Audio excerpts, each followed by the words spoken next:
Alright guys, this is going to be a quick video on area of composite figures. Bear with me, I'm not using my Promethean board, so I'm just using my mouse, so when I write things on here it might not be the best handwriting. So a composite figure, and you can fill this in along with your notes, it's a shape made up of more than one shape, so it's just composed of more than one 2D shape that we know how to find the area of. So how would you find the area of these figures? So think about that for a second. We'll come back to it in a minute. What are our steps to finding the area of composite figures? So I'm going to go back and forth between these two slides here because you guys can easily look at them on your notes. So step one is you need to cut the figure into shapes you know how to find the area of. So think about in chapter 4 we've learned about parallelograms, rectangles, squares, triangles, trapezoids. You should be able to, for all the shapes in your notes today and on your homework, cut those shapes into one of those shapes we already know. So let's look at the next slide.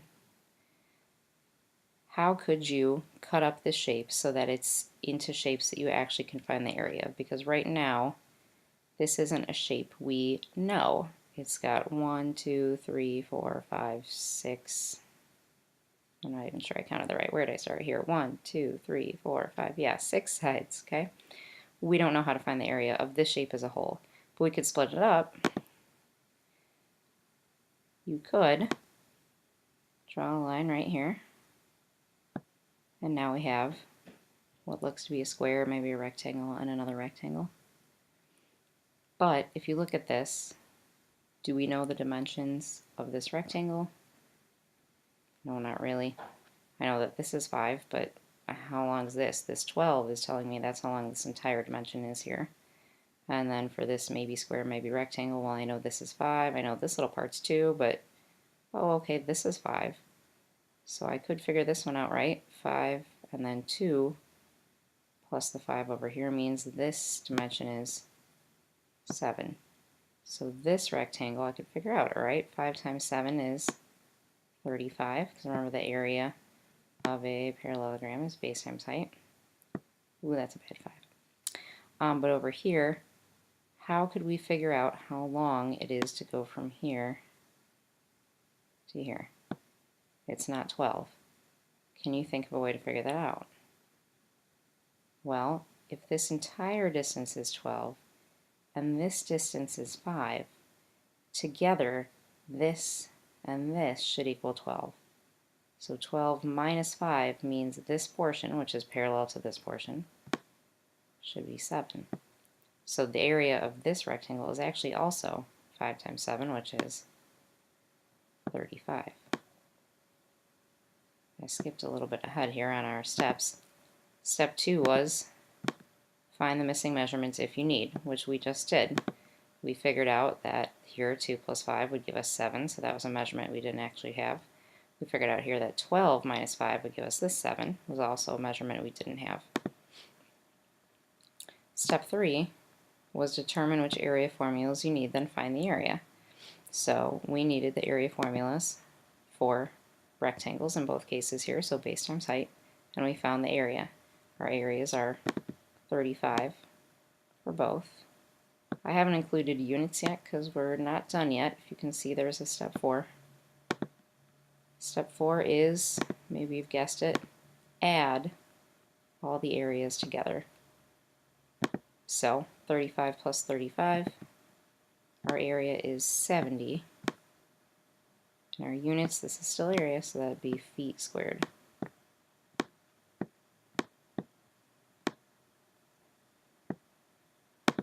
Let's take a look at another shape now that we know the steps. So take a look at this shape. How could you split that up into shapes that you actually know how to find the area of? Probably the easiest way to do it would be to make that into a triangle and a rectangle. So, step 2, if we go back here, find the missing measurements if you need them. Determine which area formulas you need, find the area. These kind of go hand in hand. You might actually want to think about step 3 first. Okay, what shapes do I have? What area formulas do I need? Because that might tell you what missing measurements you need.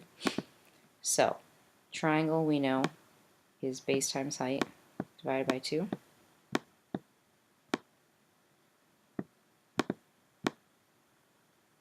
That's too tiny of a dot. There we go. And then we know that the rectangle is going to be base times height.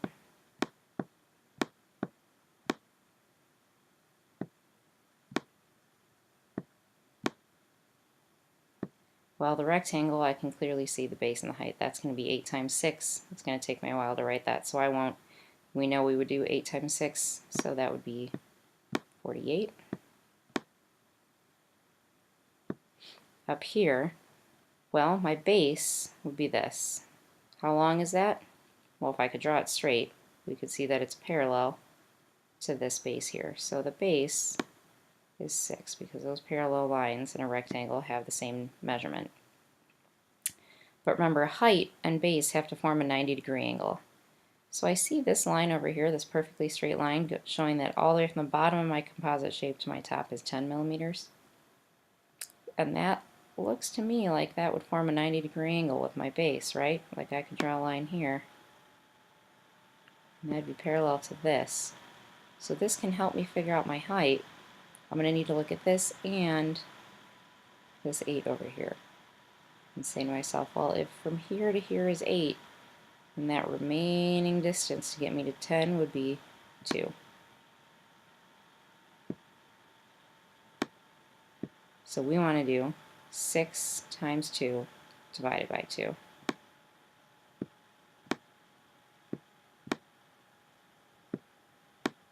So that would be 12 divided by 2 is 6. Remember, final step is add these two areas together.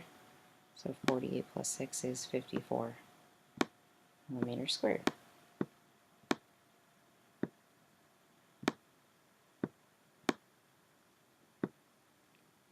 Let's look at another example. How do you think we could split up this shape so that it's shapes that you know? Because right now, again, it's clearly not. Now, some people might say, like, oh, I can see we could do some triangles here, and another big triangle here, and then what looks to be a rectangle or a square in the middle here. Okay, that does work. Those are all shapes that we know.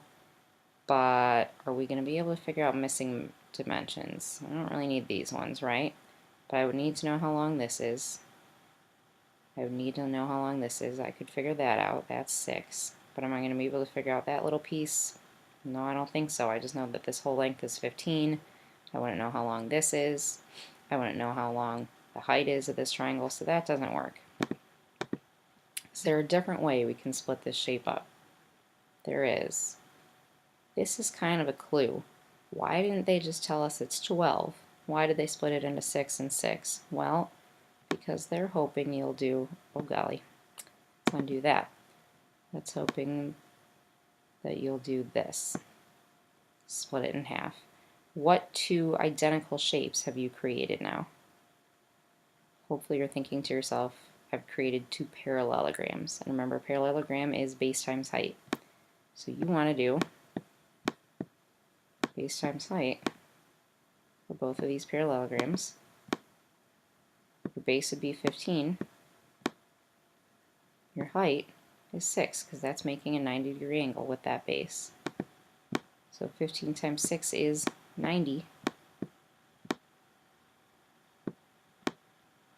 That's for one parallelogram, but there's 2 of them. Clearly the exact same measurement, so you can just do that times 2. So your final answer would be 180 feet squared.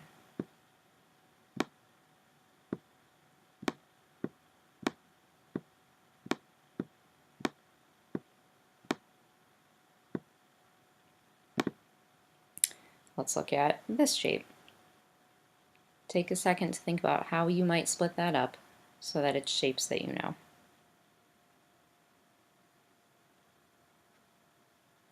I would do this. That creates what?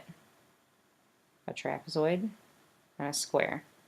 So square would be base times height, so 8 times 8. Nice easy one, that's 64. Trapezoid, remember we just learned yesterday. That would be base 1 plus base 2. Remember that part should be in parentheses. Times your height. And then that's all divided by 2. Well, base 1, base 2, what are they? Remember the bases are the ones that are parallel. So 6 and what? Well, if we look, parallel to it is 8. So this base is 8. Height has to make a 90-degree angle, which is why they're showing us this part here. It's not filled in purple, which means it's not part of the shape we're trying to find the area of. It's just showing us our height dimension of 2. So we want to do 6 plus 8 in parentheses, because we need to add first and then multiply by that height of 2 and then divide by 2. Well, 6 plus 8 is 14. 14 times 2 is 28. 28 divided by 2 is 14. That's the area of your trapezoid. Remember, your final composite area is adding those two shapes together. So 78 inches squared is our composite area. Take a look at this shape. I'll pause for a minute so you can figure out how you'd want to split that up. Hopefully you're thinking something like that. So we've got a rectangle and again a triangle. Rectangle, easy, base times height. So 10 times 3 is 30. Triangle, base times height divided by 2.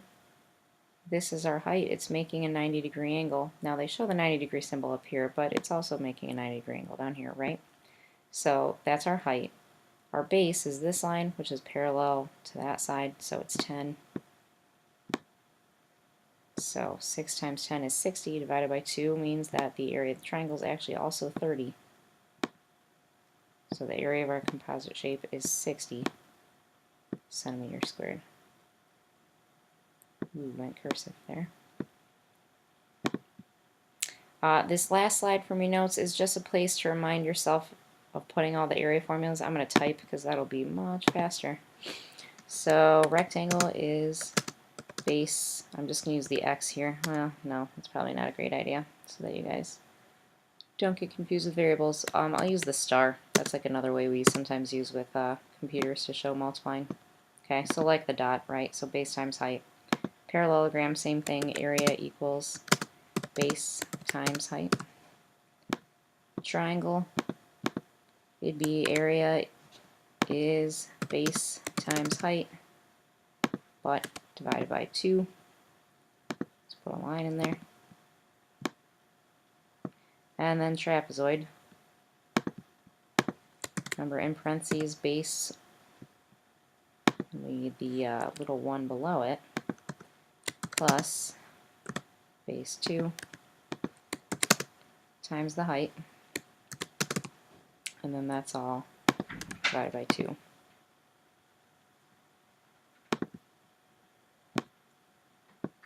And that's it for your video.